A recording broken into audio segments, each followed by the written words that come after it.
Hello વિદ્યાર્થી મિત્રો, ધોરણ 12 ફિઝિક્સ વિષયમાં કિરણ પ્રકાશ શાસ્ત્ર અને પ્રકાશીય ઉપકરણોમાં આપણે આગળના પાઠ તરફ હવે આગળ વધીએ.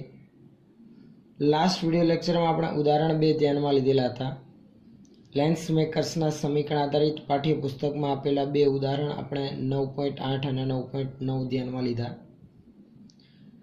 આજની જે થિયરી છે એ ખૂબ જ અગત્યની ચેપ્ટરનો થિયરીનો એક નવો ભાગ. હજુ આપણે પરાવર્તન બાદનો વક્રીભવન વાળો જ ટોપિક ચાલુ છે, કન્ટિન્યુ છે.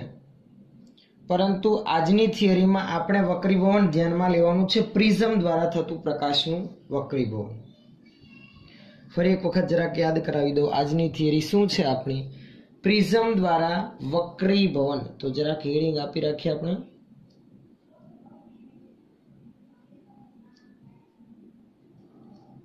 પ્રિઝમ દ્વારા વક્રીભવન જે આજની આપણી થિયરી છે. પ્રિઝમ વિશે તમે માહિતગાર છો જ વિદ્યાર્થી મિત્રો. કાચનું બનાવેલો પ્રિઝમ જેનો ઉપયોગ ક્યાં થતો હોય છે? તો કે આગળ આપણે ધ્યાનમાં લીધી વાત એમ પૂર્ણાંતરિક પરાવર્તન વાળી થિયરીમાં કે પ્રિઝમનો ઉપયોગ આવર્તન મેળવવા માટે 90 થી 180 ડિગ્રીનું, એટલે કે વસ્તુના પ્રતિબિંબને ઉલટાવવા માટે મોટાભાગે પ્રિઝમ વપરાતો હોય છે. અહીંયા આપણે એવો જે કાચનો પ્રિઝમ ધ્યાનમાં લેવાના છીએ કે જેની એક બાજુની સપાટી પર એક પ્રકાશનું કિરણ આપણે આપાત કરીશું કે જે બીજી બાજુની સપાટી આગળથી નિર્ગમન પામશે, તો એના મૂળ માર્ગથી કંઈક એ ચલિત થયું હોય એવું આપણને જણાય આવે છે. તો એના વક્રીભવન વિશેની માહિતી આપણે ધ્યાનમાં લઈએ. સૌથી પહેલા તો આકૃતિ આપણે ધ્યાનમાં લઈએ એક પ્રિઝમની. સમજો બરાબર ધ્યાનથી.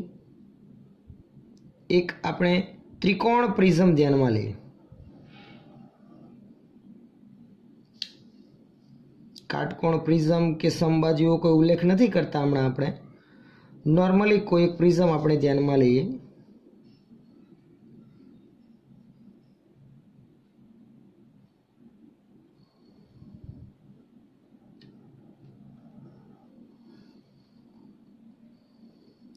આ તેનો બેઝ, પાયાની ધાર.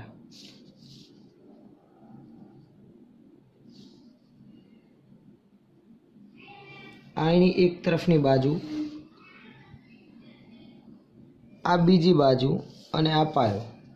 3 બાજુ ધરાવતો એવો એક ત્રિકોણ આકાર પ્રિઝમ આપણે ધ્યાનમાં લીધેલ છે. ક્લિયર છે આટલું? હવે આ પ્રિઝમને આપણે નામ આપી દઈએ. ધારો કે આપણા પ્રિઝમને આપણે A, B અને C વડે દર્શાવીએ છીએ.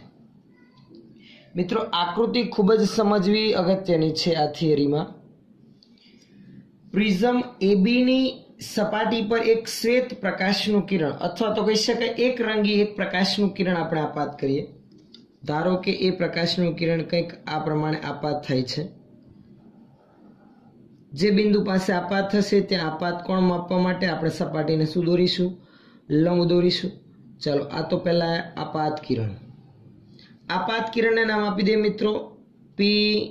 જે બિંદુ આપાત થયું તે બિંદુને હું નામ આપી દઉં. ધારો કે તે બિંદુ છે Q. કેટલા ખૂણે આપાત થયું પ્રકાશનું કિરણ? જો એનો મૂળ માર્ગ સૌથી પહેલા તો દર્શાવી દો. જો પ્રિઝમ આડે ના હોત તો આ પ્રકાશના કિરણનો મૂળ માર્ગ હતો આ માર્ગે એ સીધું આગળ વધવાનું હતું. જો પ્રિઝમ આડે ના આવેલ હોત તો બહારનું માધ્યમ ધારો કે હમણાં હવા છે. પ્રિઝમના દ્રવ્યનો વક્રીભવનાંક ધારો કે n જેટલો છે. બહારના માધ્યમ અને પ્રિઝમના દ્રવ્યના વક્રીભવનાંકમાં ફેરફાર છે. હવે પ્રકાશનું જે કિરણ આપાત થયું એ કેટલા ખૂણે આપાત થયું તે માહિતી ધ્યાનમાં લેવા માટે આપાત બિંદુએ આપણે સપાટીને શું દોરવો પડશે? લંબ. તો આપાત બિંદુએ હું સપાટીને એક લંબ દર્શાવી દઉં તૂટક રેખા દ્વારા. લંબ સાથે બનાવેલો ખૂણો એટલે કે થશે આપણો આપાત કોણ. આ આપાત કિરણે લંબ સાથે બનાવેલો ખૂણો, આ થયો આપણો આપાત કોણ. ધારો કે આપણો આપાત કોણ છે કેટલો? I જેટલો. I જેટલા ખૂણે પ્રકાશનું કિરણ આપાત થયું. હવે જુઓ, આ બહારનું માધ્યમ હવા, આ પ્રિઝમના દ્રવ્યનો વક્રીભવનાંક કાચનો બનેલો હોવાથી તો પાતળામાંથી પ્રકાશનું કિરણ ઘટ્ટ માધ્યમમાં જાય છે તો કઈ બાજુ વળશે? યાદ કરો પ્રકાશનું વક્રીભવન વાળી થિયરીમાં જો પ્રકાશનું કિરણ પાતળા માધ્યમમાંથી ઘટ્ટ માધ્યમમાં જાય તો લંબ તરફ વળે. આ એનો મૂળ માર્ગ હતો. ઉપર જાય તો લંબથી દૂર કહેવાય, કેમ કે લંબ તો આપણો આ રહ્યો. નીચે આવે તો લંબ તરફ વળે છે તેમ આપણે ધ્યાનમાં લઈએ અને એ તરફ જ એનું વક્રીભવન થવાનું છે અને તેનો નવો માર્ગ બનશે કંઈક આ. વક્રીભવન અનુભવીને આગળ વધતું એ પ્રકાશનું કિરણ પ્રિઝમની બીજી સપાટી એસી પર આપાત થયું. કયા બિંદુએ? ધારો કે આ બિંદુને હું નામ આપી દઉં છું આર બિંદુએ આપાત થાય છે. ક્યાં આપાત થાય છે? આર. પણ પ્રકાશનું કિરણ આ ખૂણે આપાત થયું, પણ વક્રીભવન કેટલું થયું એનું? તો કે વક્રીભૂત કોણ, લંબ સાથે બનાવેલો ખૂણો વક્રીભૂત કોણ ધારો કે R1 છે. કેટલો છે? R1. હવે જે બીજી સપાટી એસી પાસે પ્રકાશનું કિરણ આપાત થયું આર બિંદુએ, ત્યાં આપાત કોણ ધ્યાનમાં લેવા માટે ત્યાં ફરી પાછો સપાટીને આપણે લંબ દોરીએ. આર બિંદુ આગળ સપાટીને દોરેલો લંબ આપણે તૂટક રેખા વડે દર્શાવીએ. લંબ સાથે બનાવેલો ખૂણો એટલે કે આપાત કોણ. તો બીજી સપાટી માટે લંબ સાથે બનાવેલો ખૂણો ધારો કે આપણે આ ધ્યાનમાં લઈએ જે છે R2.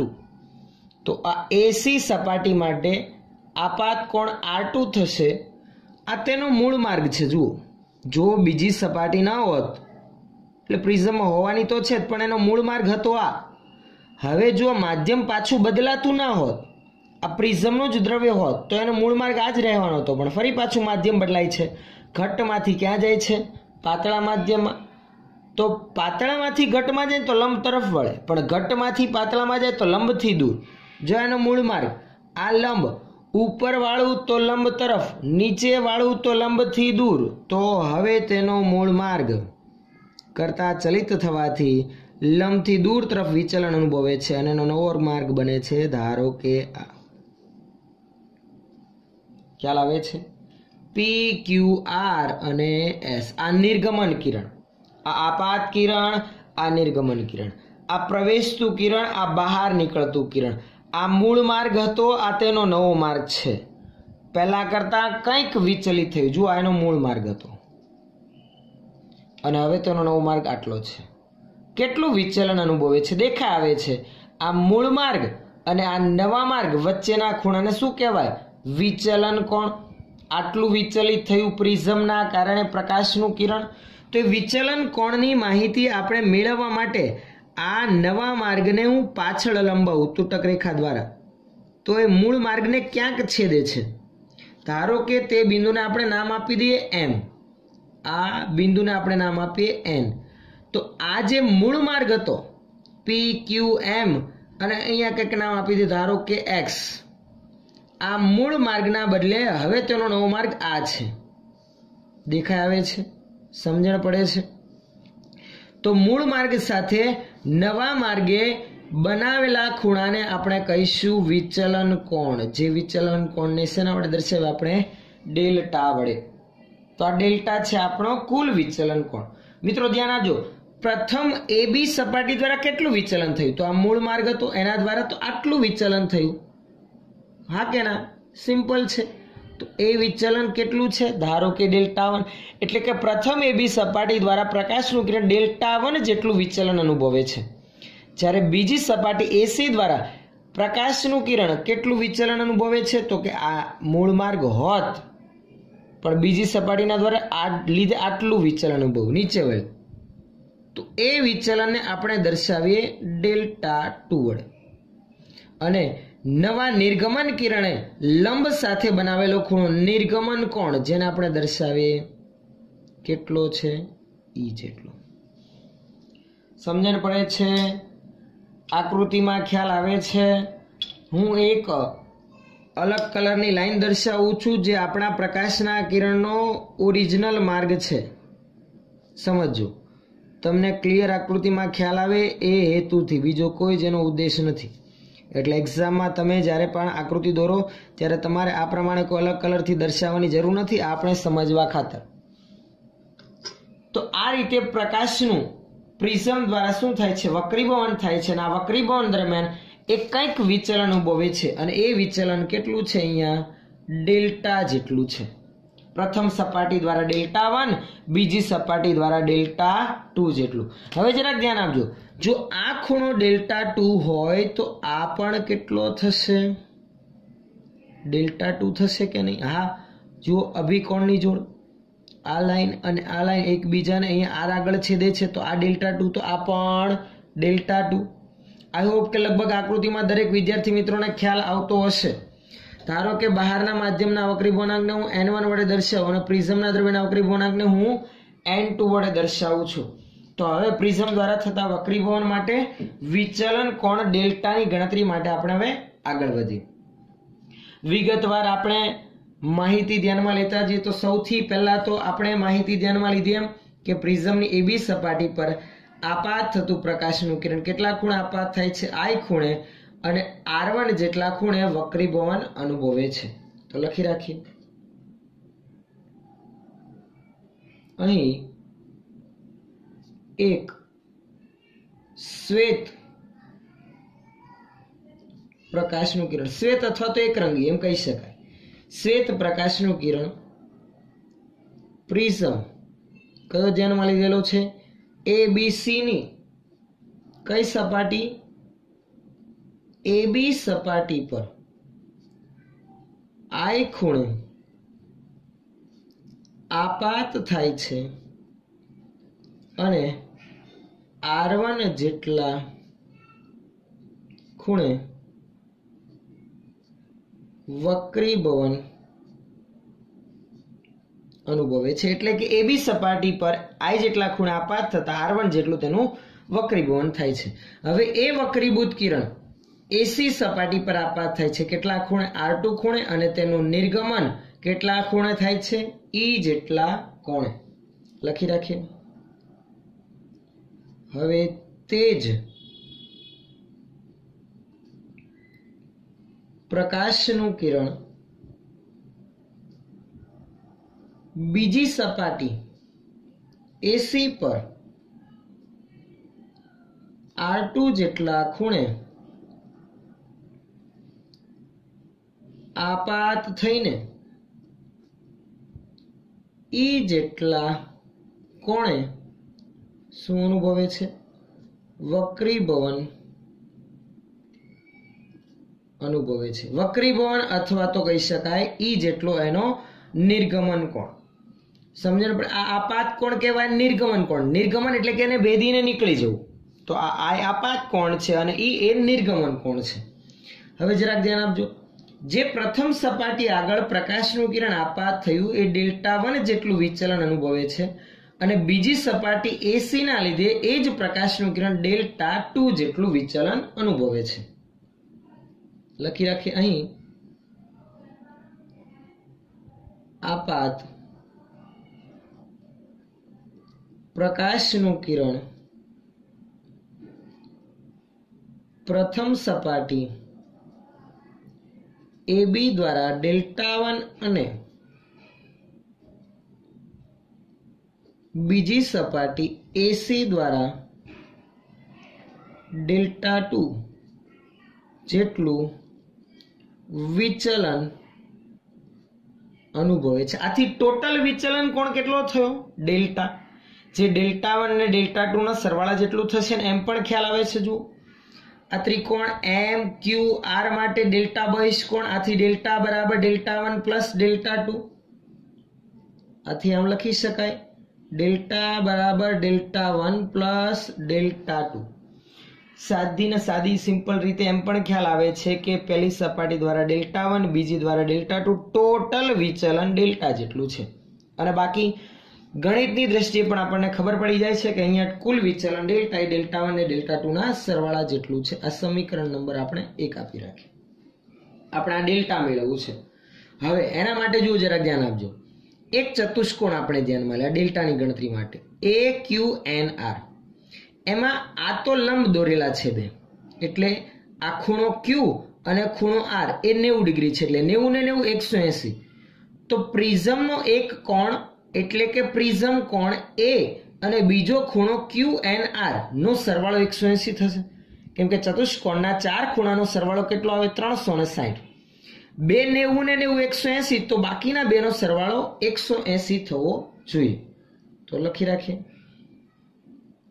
અહીં ચતુષ્કોણ AQNR માટે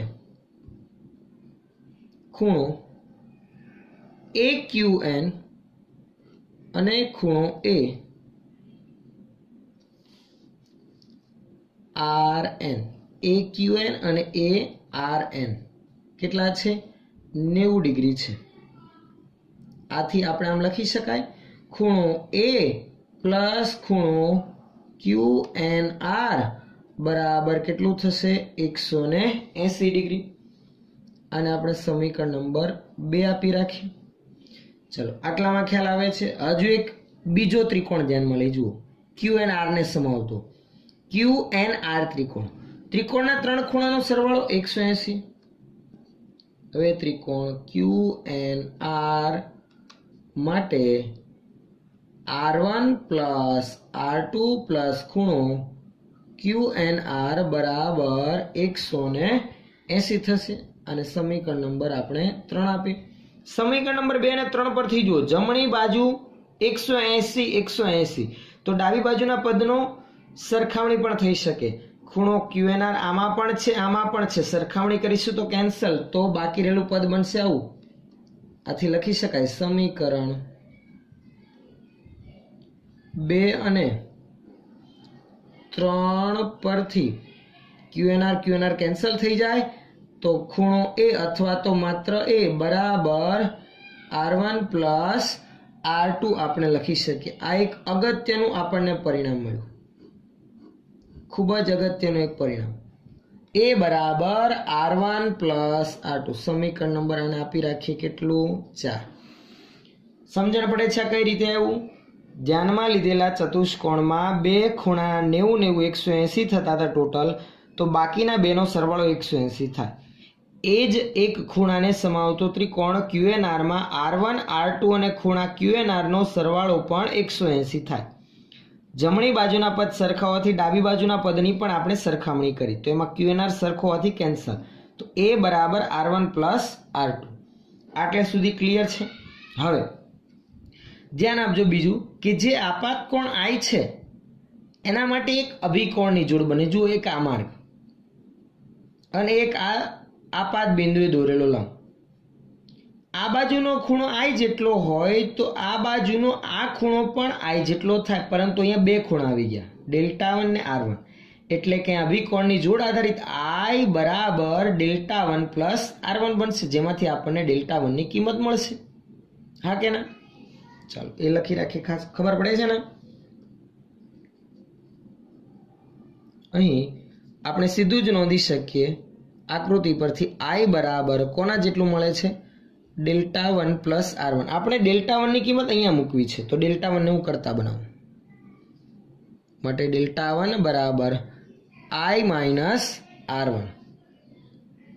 તથા એ જ રીતે આ બાજુ પણ જુઓ, બીજા R બિંદુ આગળ નિર્ગમન કિરણ માટે આ જે લંબ દોરેલો છે એ અને નિર્ગમન કિરણને જે આપણે પાછળ લંબાવેલું છે એ, જો આ નિર્ગમન કોણ E જેટલો હોય તો અહીંયા આ Δ2 અને R2 નો સરવાળો પણ E જેટલો થશે. જુઓ, બે માર્ક ફરી એક વખત દર્શાવું છું, MRS NR વાળો લંબ, તો આ E, તો આ Δ2 પ્લસ R2.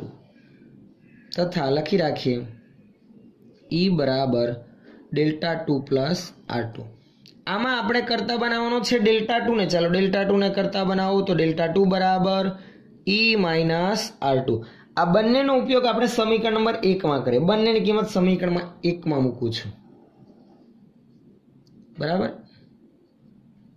આથી સમીકરણ 1 મુજબ આપણે આમ લખી શકીએ, ભાઈ Δ બરાબર Δ1 ની કિંમત I માઇનસ R1 પ્લસ Δ2 ની કિંમત E માઇનસ R2. ઋણવાળા પદ સાથે લઈ લઉં છું, I અને E સાથે લઉં છું, તો આ થયું આવું. डेल्टा बराबर आई plus E minus R1 plus R2 पण R1 प्लस R2 बराबर तो समीकरण नंबर 4 पर थी ए छे माटे डेल्टा बराबर आई प्लस ई माइनस ए समीकरण नंबर 4 पर थी। तो आ थयुं आपणुं विचलन कोण डेल्टा ने रजू करतुं समीकरण जे आपात कोण आई निर्गमन कोण ई અને પ્રિઝમના પ્રિઝમ કોણ એ પર આધારિત છે। સમીકરણ દરેક વિદ્યાર્થી મિત્રોને યાદ હોવું જોઈએ। આપાત કોણ નિર્ગમન કોણ વિચલન કોણ અને પ્રિઝમ કોણ સાથે સંબંધ દર્શાવતું એક અગત્યનું સમીકરણ અને આપણે આમ પણ લખી શકીએ a પ્લસ ડેલ્ટા બરાબર i પ્લસ e આમ પણ આપણે લખી શકીએ। સમીકરણ ખાસ યાદ રાખવું જે આપણને સમીકરણ મળેલ છે ડેલ્ટા બરાબર i plus e minus a। આમ મિત્રો સમીકરણ પરથી સીધો ખ્યાલ આવે છે કે પ્રકાશના કિરણનું પ્રિઝમ દ્વારા કેટલું વિચલન થશે અથવા તો કહી શકે કેટલું વક્રીભવન થશે એનો આધાર આપાત કોણ પર છે।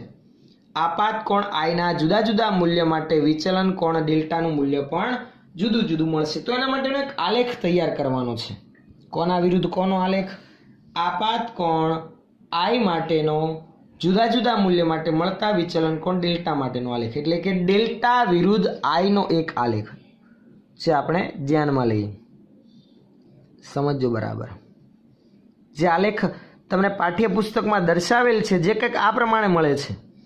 પ્રિઝમ દ્વારા થતા પ્રકાશના વક્રીભવન માટે જુદા જુદા અવલોકનો લેવામાં આવ્યા। અવલોકનો પરથી એક અગત્યનું પરિણામ મળે એવું જેને આલેખમાં રજૂ કરવામાં આવેલ છે જેમાં x અક્ષ ઉપર આપણે રાખીએ આપાત કોણ। આપાત કોણને શેના વડે દર્શાવેલ છે આપણે અહીંયા i અને y અક્ષ ઉપર આપણે રાખીએ વિચલન કોણ। વિચલન કોણને શેના વડે દર્શાવીએ આપણે ડેલ્ટા વડે। આપાત કોણના જુદા જુદા મૂલ્ય માટે વિચલન કોણ ડેલ્ટા કેટલો કેટલો મળે છે એ x અને y અક્ષ ઉપર રજૂ કરીને મળતું પરિણામ કંઈક આ પ્રમાણે મળી આવેલ છે। એનો આલેખ વિચલન કોણ ડેલ્ટા વિરુદ્ધ આપાત કોણ i માટે કંઈક આ પ્રમાણેનો મળે છે। હું અહીંયા ખૂણાના મૂલ્ય ધ્યાનમાં નથી લેતો કારણ કે જે પરિણામ મળેલ હશે એ કંઈક ચોક્કસ પ્રિઝમ માટે મળેલ હશે। અહીં આપણને દેખાઈ આવે છે કે આપાત કોણના કોઈ એક મૂલ્ય માટે વિચલન કોણ નાનામાં નાનો મળ્યો। આપાત કોણના કોઈ એક એવા મૂલ્ય માટે વિચલન કોણ કેવો મળે છે? લઘુત્તમ। પણ જે સ્થિતિમાં વિચલન કોણ લઘુત્તમ મળે છે ત્યાં સીધું જ જણાય આવે છે i બરાબર શું મળે છે? e। i બરાબર e એટલે કે આપાત કોણ અને નિર્ગમન કોણ સમાન બને છે। ક્યારે? જ્યારે વિચલન કોણ ડેલ્ટા કેવો હોય? લઘુત્તમ હોય ત્યારે। વિચલન કોણ ડેલ્ટા લઘુત્તમ હોય ત્યારે આપાત કોણ i અને નિર્ગમન કોણ e ના મૂલ્ય કેવા મળે છે? સમાન મળે છે। બરાબર છે। ચલો હવે અહીંયાથી આગળ વધીએ આપણે। બીજી એક વસ્તુ કે ભાઈ વિચલન કોણના કોઈ એક મૂલ્ય માટે આપણે માહિતી ધ્યાનમાં લઈએ। જુઓ કે વિચલન કોણનું કોઈ એક મૂલ્ય હું લઉં ડેલ્ટાનું તો એના માટે આપાત કોણના બે મૂલ્ય મળી આવ્યા। જુઓ એક આ મૂલ્ય અને બીજું એક આ મૂલ્ય। આ શું જણાવે છે કે વિચલન કોણ ડેલ્ટાના કોઈ એક મૂલ્ય માટે આપાત કોણના બે જુદા જુદા મૂલ્ય મળે। એટલે કે જો પ્રકાશનું કિરણ 40 ડિગ્રી ઉદાહરણ તરીકે આપાત થતું હોય અને નિર્ગમન કોણ 50 મળતો હોય આપાત કોણનું મૂલ્ય i નું મૂલ્ય 40 હોય અને નિર્ગમન કોણ 50 મળતો હોય તો આના આ જ પ્રિઝમ માટે જો હું પ્રકાશનું કિરણ બીજી બાજુથી 50 ડિગ્રીના ખૂણે આપાત કરીશ તો નિર્ગમન કોણ મને 40 જ મળશે। એટલે પ્રકાશના કિરણનું વિચલન બીજી બાજુથી વિરુદ્ધ બાજુથી આપાત કરવા છતાં બદલાતું નથી। આ કારણોથી ડેલ્ટાના કોઈ એક મૂલ્ય માટે આપાત કોણના એક કરતા વધુ એવા બે મૂલ્યો મળી આવે છે। તો એક અગત્યની ખાસ નોંધ લખી રાખીએ। પહેલા તો ખાસ અહીંયા આકૃતિમાં દર્શાવેલ માહિતી નોંધી રાખીએ કે અહીં આકૃતિમાં વિચલન કોણ ડેલ્ટા વિરુદ્ધ આપાત કોણ આઈ નો આલેખ દર્શાવેલ છે. આલેખ પરથી વિદ્યાર્થી મિત્રો શું ખ્યાલ આવે છે? તો કે આલેખ પરથી સ્પષ્ટ ક્લિયર ખ્યાલ આવે છે કે આપાત કોણના એક કરતાં વધુ મૂલ્ય માટે એટલે કે બે મૂલ્ય માટે વિચલન કોણ સમાન મળે છે, અથવા તો એમ લખી શકાય વિચલન કોણના કોઈ એક મૂલ્ય માટે બે અલગ અલગ આપાત કોણ માટે વિચલન સમાન મળે છે. અને બીજું, આ આપાત કોણના એવા એક મૂલ્ય માટે કે જ્યારે એ નિર્ગમન કોણ જેટલું થાય ત્યારે વિચલન કોણ કેવું મળે છે? લઘુત્તમ મળે છે. તો એ ખાસ નોંધી રાખીએ કે અહીં I બરાબર E થાય ત્યારે ડેલ્ટા એટલે કે વિચલન કોણ કેવો મળે છે? લઘુત્તમ એટલે કે ડેલ્ટા એમ મળે છે. ડેલ્ટા એમ એટલે કે ડેલ્ટા મિનિમમ મળે છે. અને બીજી એક બાબત આપણે વાત કરીએ, આલેખ પરથી સ્પષ્ટ જોઈ શકાય છે કે ડેલ્ટાના કોઈ એક મૂલ્ય માટે આઈના બે જુદા જુદા મૂલ્ય મળે છે તથા ડેલ્ટાના કોઈ એક મૂલ્ય માટે આપાત કોણ આઈના બે જુદા જુદા મૂલ્યો મળે છે. આમ થવાનું કારણ આપણે વાત કરીએ એમ કે બીજી બાજુથી જો નિર્ગમન કોણ જેટલા કોણે પ્રકાશનું કિરણ આપાત કરવામાં આવે તો આ નિર્ગમન કોણ બીજી તરફ આપણને એટલો જ મળવાનો છે. એટલે કે આપાત કોણ અને નિર્ગમન કોણના મૂલ્ય બદલાવતા પ્રકાશના કિરણના માર્ગમાં ફેરફાર થતો નથી.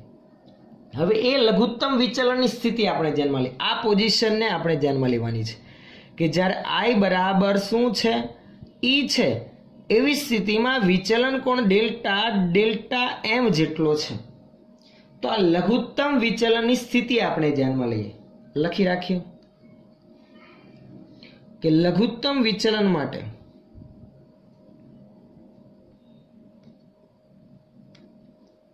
આપણને ખ્યાલ છે ડેલ્ટા બરાબર ડેલ્ટા એમ. જ્યારે ડેલ્ટા બરાબર ડેલ્ટા એમ ત્યારે I બરાબર શું થશે? E જેટલું થશે.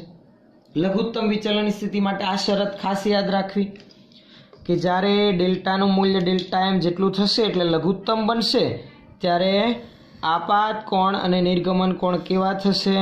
સમાન થશે. તો આ જ પરિસ્થિતિનો, આ જ શરતનો આપણે ઉપયોગ કરવાનો છે. પણ એના માટે જરાક આપાત બિંદુએ પહેલા સ્નેલનો નિયમ લાગુ પાડીએ. સ્નેલનો નિયમ લાગુ પાડો તો શું થશે? બહારનો માધ્યમનો અવકરી પૂર્ણાંક n1 sin I બરાબર પ્રિઝમના દ્રવ્યનો અવકરી પૂર્ણાંક n2 sin R1 થશે. હા કે ના? આમાં I ની કિંમત અને R1 ની કિંમત જો આપણી પાસે હોય તો પ્રિઝમના દ્રવ્યના વક્રી પૂર્ણાંક n2 વિશેની માહિતી આપણને મળે. લઘુત્તમ વિચલનની સ્થિતિ ધ્યાનમાં લઈને મિત્રો અહીંયાથી હવે આપણે આગળ એક જ બાબત ધ્યાનમાં લેવાની છે, પ્રિઝમના દ્રવ્યના વક્રી પૂર્ણાંકની માહિતી. એટલે જ્યારે તમને પ્રશ્ન પૂછાય કે પ્રિઝમ સમીકરણ, આ સમીકરણ બીજું શું કહેવાય? ખાસ લખી રાખવું અને યાદ રાખવું. પ્રિઝમ સમીકરણ ડેલ્ટા બરાબર I પ્લસ E માઇનસ એનો ઉપયોગ કરીને પ્રિઝમના દ્રવ્યનો વક્રી પૂર્ણાંક મેળવો ત્યારે અહીંયાથી આગળની બાબત નોંધવાની રહે. તેમાં લઘુત્તમ વિચલન સ્થિતિ આધારિત આપણે માહિતી આગળ વધારીએ તો સૌથી પહેલા તો પ્રિઝમના દ્રવ્યના વક્રી પૂર્ણાંકની માહિતી મેળવવા માટે આ આપાત બિંદુ એવા Q આગળ હું સ્નેલનો નિયમ લાગુ પાડું છું. ધ્યાન આપજો. આપાત બિંદુ Q આગળ સ્નેલના નિયમ મુજબ શું લખી શકાય? સ્નેલના નિયમ મુજબ લાગુ પાડો. n1 sin I બરાબર n2 લંબ સાથે બનાવેલો ખૂણો sin R1. ખ્યાલ આવે છે આટલો? એવો જ એક સ્નેલનો નિયમ હું અહીંયા લાગુ પાડું છું. આ R બિંદુ આગળ શું થશે? n2 sin r2 લંબ સાથે બનાવેલો ખૂણો બરાબર ફરી પાછું આ માધ્યમ હવા એનું જ n1 sin e પ્રકાશના કિરણે લંબ સાથે બનાવેલો ખૂણો. તો એ પ્રમાણે આપણે બીજું સમીકરણ પણ ખાસ નોંધી રાખીએ. છેલ્લું જે મિત્રો આપણું સમીકરણ હતું એ આપણે આપાત બિંદુ આગળ સ્નેલનો નિયમ લાગુ પાડતા n1 sin i બરાબર n2 sin r1 આવેલું હતું. હવે એવા જ આપણા નિર્ગમન બિંદુ r આગળ ફરી પાછો સ્નેલનો નિયમ લાગુ પાડીએ, એટલે કે r બિંદુ આગળ તેમજ r બિંદુ આગળ સ્નેલના નિયમ અનુસાર ચાલો લાગુ પાડો. r બિંદુ આગળ સ્નેલનો નિયમ n2 sin r2 બરાબર n1 sin e. ખબર પડે છે સ્નેલનો નિયમ લાગુ પાડતા તો આવડતો જ છે દરેક વિદ્યાર્થી મિત્રોને.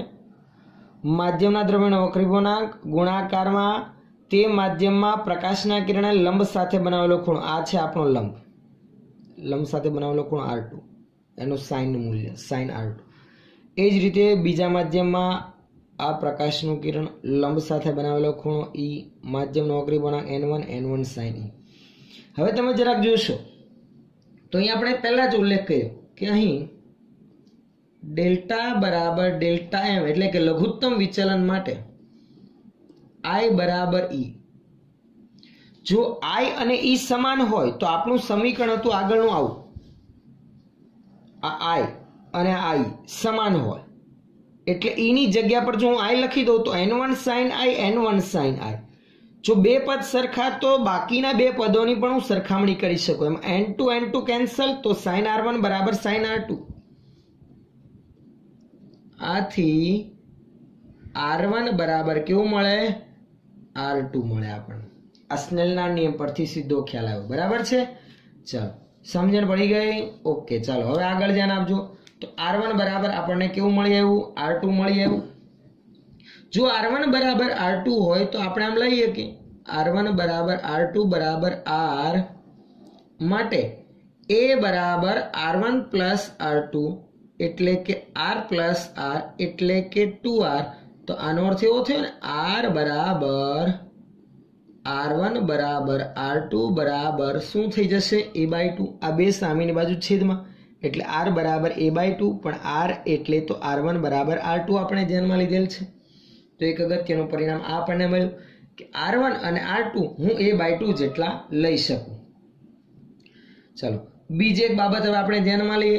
લઘુત્તમ વિચલનની સ્થિતિને જ અનુસરીને જો આપણે આપાત બિંદુ આગળ આપાત કોણ i માટે વક્રીભૂત કોણ અને i બેમાંથી એક r1 આપણને મળી ગયું. કેટલું મળી ગયું? a/2. હવે આ i મેળવવું છે એના માટે જુઓ પ્રિઝમ સમીકરણનો ઉપયોગ કરીએ. પ્રિઝમ સમીકરણ શું છે? ડેલ્ટા બરાબર i plus e minus e. અહીં લઘુત્તમ વિચલનની સ્થિતિ ડેલ્ટા બરાબર ડેલ્ટા એમ માટે i બરાબર e લાગુ પાડું છું. ધ્યાન આપજો ડેલ્ટાની જગ્યા પર ડેલ્ટા એમ, i એમ નું એમ, e ની જગ્યા પર પણ હું i લખું અને minus a, i plus i થશે 2i માટે ડેલ્ટા એમ બરાબર 2i માઇનસ a. એ હું જમણી બાજુ લાવું તો a પ્લસ ડેલ્ટા એમ માટે 2i બરાબર a પ્લસ ડેલ્ટા એમ. આથી આપણને i કેટલું મળશે? a plus delta m by 2. ચલો આ i પણ આપણને મળી ગયું. ધ્યાન આપજો બરાબર આ સમીકરણમાં જે બે ખૂણાની આપણે જરૂરિયાત હતી r1 અને i ની એ બંને મળી ગયા, જેથી આપાત બિંદુએ સ્નેલના નિયમમાં હું n2 મેળવી શકું એટલે કે પ્રિઝમના દ્રવ્યનો વક્રીભવનાંક મેળવી શકું. જરૂરી નથી કે આ પ્રમાણે જ ગણતરી કરવી. હું r પાસે સ્નેલનો નિયમ લાગુ પાડીને આ બંને ખૂણા મેળવીને પણ ગણતરી કરી શકું છું, પણ વધારે સરળ આ i અને r1 મેળવવું રહેશે એટલે આપણે એનો ઉપયોગ કર્યો. ચલો હવે લાગુ પાડે સ્નેલનો નિયમ જે હતો એમાં જ કિંમત મૂકી રાખીએ. બરાબર છે? તો પ્રિઝમના દ્રવ્યના વક્રીભવનાંક માટે આપાત બિંદુ Q આગળ સ્નેલનો નિયમ લાગુ પાડીએ તો શું આવે? n1 sin I બરાબર n2 sin r1. આ I ની કિંમત અને r1 ની કિંમત આપણે આમાં લખી રાખી, બરાબર છે? તો આવું થશે. તથા n2 ના છેદમાં n1 લખી જાઓ, તો n2 ના છેદમાં n1 લઈ ગયા તો sin r1 સામેની બાજુ છેદમાં જશે, તો આવું થશે sin I ના છેદમાં sin r1. ઓકે, ક્લિયર છે આટલું? ચલો હવે કિંમત મૂકું છું. n2 upon n1 એટલે કે મિત્રો n21 થાય ને? હા કે ના? ચલો sin I ની કિંમત a પ્લસ ડેલ્ટા m/2 છેદમાં sin r1 એટલે તો a/2. તો સમીકરણ શું મળી આવું જુઓ? n21 બરાબર n2 upon n1 બરાબર sin a plus delta m/2 ના છેદમાં sin a/2. આ ખૂબ જ એક અગત્યનું પરિણામ મળ્યું પ્રિઝમના દ્રવ્યનો વક્રી ગુણાંક. જો બહારનું માધ્યમ હવા હોય તો n21 એટલે માત્ર n2 આવી જશે, કેમ કે n1 બરાબર 1 થઈ જાય તો સીધો પ્રિઝમના દ્રવ્યનો વક્રી ગુણાંક આપણને મળે. અને જો કોઈ બહારનું માધ્યમ બીજું કોઈ દ્રવ્ય હોય અથવા તો હવા સિવાયનું મીડિયમ હોય તો સાપેક્ષ વક્રી ગુણાંક આપણે આ રીતે મેળવી શકીએ. તો ખાસ સ્પષ્ટ ઉલ્લેખ એના માટે પણ લખી રાખે. જો n1 બરાબર 1 એટલે કે શું હોય? હવા હોય, તો n21 બરાબર n2 ના છેદમાં n1 તથા લખી રાખે n2 બરાબર n પ્રિઝમના દ્રવ્યનો વક્રી ગુણાંક લખી રાખો. ચાલો, પ્રિઝમના દ્રવ્યનો વક્રી ગુણાંક. તો આવું થઈ ગયું ને, માત્ર n માટે n બરાબર sin સમીકરણમાં જમણી બાજુનું પદ તો એમ જ a પ્લસ ડેલ્ટા m/2 ના છેદમાં sin a/2. જો બહારનું માધ્યમ હવા હોય તો સીધું આપણે આ સમીકરણ પણ ઉપયોગમાં લઈ શકીએ. ક્લિયર છે આટલું? તો આ હતી વાત પ્રિઝમના દ્રવ્યના વક્રી ગુણાંકની. લઘુત્તમ વિચલનની સ્થિતિને ધ્યાનમાં લઈને પ્રિઝમના દ્રવ્યનો વક્રી ગુણાંક આપણે આ રીતે મેળવી શકીએ. બીજી એક વસ્તુ, જો પ્રિઝમ પાતળો હોય એટલે કે આ જે પ્રિઝમ કોણ A છે એ પ્રમાણમાં નાનો હોય, જો આ AB અને AC વચ્ચેનો ખૂણ ઓછો, આવો એકદમ પાતળો પ્રિઝમ હોય તો પ્રકાશના કિરણનું વિચલન પણ વિદ્યાર્થી મિત્રો ઓછું થશે. અને આ સ્થિતિમાં વિચલન કોણ ડેલ્ટા m આપણે મેળવવો હોય એટલે કે આ એક પરિસ્થિતિ બીજી ધ્યાનમાં લઈ રાખીએ. ધ્યાન આપજો બરાબર. હજુ એક આગળની નેક્સ્ટ પરિસ્થિતિ આપણે આગળ ધ્યાનમાં લેવા જઈ રહ્યા છીએ. કેવા પ્રિઝમ માટે આપણે વાત કરવા જઈ રહ્યા છીએ? પાતળા પ્રિઝમ માટે. તો લખી રાખી પાતળા પ્રિઝમ માટે a અને ડેલ્ટા m નાના હોવાથી sin a plus delta m/2. હવે જરાક વિચારજો, જુઓ a અને ડેલ્ટા m નાના છે તથા બંનેના સરવાળાના ભાગાકારમાં 2 આવે તો ખૂણો ઓલરેડી ઘણો નાનો થાય અને નાના ખૂણા માટે sin દૂર કરી શકીએ, માત્ર એંગલ આપણે ધ્યાનમાં લઈ શકીએ. તથા એમ જ sin છેદમાં જે a/2 છે એના બદલે માત્ર હું શું લઈ શકું? a/2 લઈ શકાય. હા કે ના? તો ચાલો એ લખી રાખીએ છીએ પાતળા પ્રિઝમ માટે. સ્પેશિયલ હવેથી જ અહીંયાની સ્થિતિ છે એ માત્ર કેવા પ્રિઝમ માટે? પાતળા પ્રિઝમ માટે, જેના માટે a અને ડેલ્ટા m ના મૂલ્ય કેવા હશે? નાના હશે. ચાલો કિંમત લખીએ છીએ ઉપરના સમીકરણમાં. માટે n બરાબર પાછું n21 બરાબર n થઈ જતું હોય એટલે કે n1 બરાબર 1 હવા હોય તો, અને જો એ ના ધ્યાનમાં લીધું હોય તો સમીકરણ ધ્યાનમાં લેવાનું રહે n21 બરાબર n2 upon n1. તો આપણે આ જ સમીકરણમાં કિંમત મૂકીએ. n21 બરાબર આ હમણાં કેન્સલ રાખીએ, એ તો એની કિંમત જ છે n2 upon n1. sin a plus delta m ની જગ્યા પર a plus delta m/2 sign દૂર કરી દીધું અને છેદમાં a/2, છેદના 2 કેન્સલ. તો આ થઈ ગયું આવું. n21 બરાબર a પ્લસ ડેલ્ટા m ના છેદમાં a.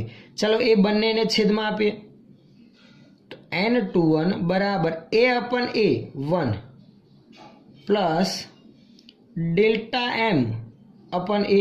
તો આપણે એવું કરીએ એ અહીંયા ગુણાકારમાં લઈ જઈએ, એક જ મિનિટ ને, જેથી સમીકરણનું સાદરૂપ વધારે ઈઝી બનશે.